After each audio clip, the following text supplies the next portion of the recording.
विभिन्न दाबी नहीं आंदोलन को ओह्लाई ओडिशा माध्यमिक स्कूल शिक्षक संघ तथा ओस्तार गंजाम जिला शाखा। ओस्तार बहु कर्मकर्ता माने आज ब्रह्मपुर स्थित जिला मुख्य शिक्षा अधिकारी कार्यालय परिसर में धारणा देवा सहित विक्षोभ प्रदर्शन करते। योग्य विवेचित समस्त उच्च विद्यालय को अनुदान प्रदान, नूतन अनुदान प्राप्त विद्यालय शिक्षक और शिक्षा कर्मचारी को पूर्ण अनुदान प्राप्त विद्यालय नियम अनुसार चाकरी शर्तावली सह पेंशन प्रदान, 226 और 399 विद्यालय गुड़ी को सप्तम वेतन कमिशनर प्रदान, पूर्ण अनुदान प्राप्त विद्यालय को सरकारीकरण, अवसर सीमा 62 वर्ष को वृद्धि भली अनेक गुरुत्वपूर्ण दाबी रही। तेज ओस्टार 21टी दाबी को पूरण करने गत 2023 मसीहा अगस्ट मास 9 तारिख में मुख्यमंत्री, शिक्षा मंत्री, मुख्य शासन सचिव सहित वरिष्ठ अधिकारी को प्रदान करा जायतिला। यापर अगस्ट 16 रु 4 दिन धरी भुवनेश्वर में ओस्टा पक्षर धारणा दिया जायतिला। आंदोलन समय सरकार दाबी पूरण नहीं प्रतिश्रुति देवा परे आंदोलन ओहरी किंतु सरकार प्रतिश्रुति पालन करनथिबा जोगु पुणी आज आंदोलन को ओह्लाई।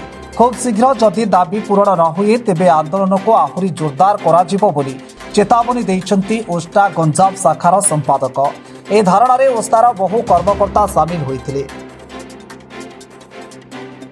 आज धारणा बसिवार मुख्य उद्देश्य होची आपण माने समस्त जानती अगस्ट 9 तारिख क्रांति दिवस 2023 मसीह ये आम धारणा दाबीपत्र मुख्यमंत्री, अर्थमंत्री, शिक्षा मंत्री, शिक्षा सचिव, मुख्य शासन सचिव को 21 दफा दाबी सम्बलित पत्रटी आम पठेलु।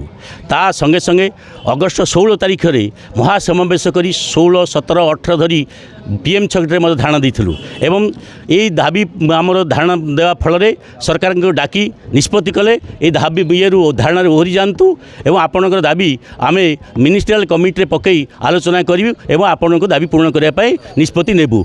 किंतु यही दुई प्राय अगस्ट 30 तारिख 31 तारिख पर्यंत आमर 2023 मसीहार कौन दाबी शुणिले ना एवं आम 4 मास प्रतिश्रुति ना प्रतिश्रुति दे दे दे कौन दाबी शुणिले ना जहारी फल ओस्ता राज्य निष्पत्ति क्रमे आज 30टी जिले में प्रति ये डीओ ऑफिस आगे आम धारणा और दाबीपत्र देचु एवं सरकार को चेतई देचु आगामी दिन में दाबी गुड़िक जदि पूर्ण न हुए से दाबी आम पुणी अहरतर धारणा देवु एवं सरकार निद हजई देवु। एवं से दाबी गुड़िक मध्य मुख्य दाबी होची अनुदान योग्य विवेचित 194 स्कूल को अनुदान देवा, ये 7th पे कमिशन बाद पड़ता 226 और 399 स्कूल को 7th पे लागू करवा, बयस सीमा अवसरकालीन बयस सीमा को 60 ରୁ 62 वर्ष वृद्धि करवा, क्लार्क भाई मान को ग्रेड पे 80 42 करवा एवं जो शिक्षक माने एवं समस्त स्कूल गुड़ी को सरकारीकरण करवा।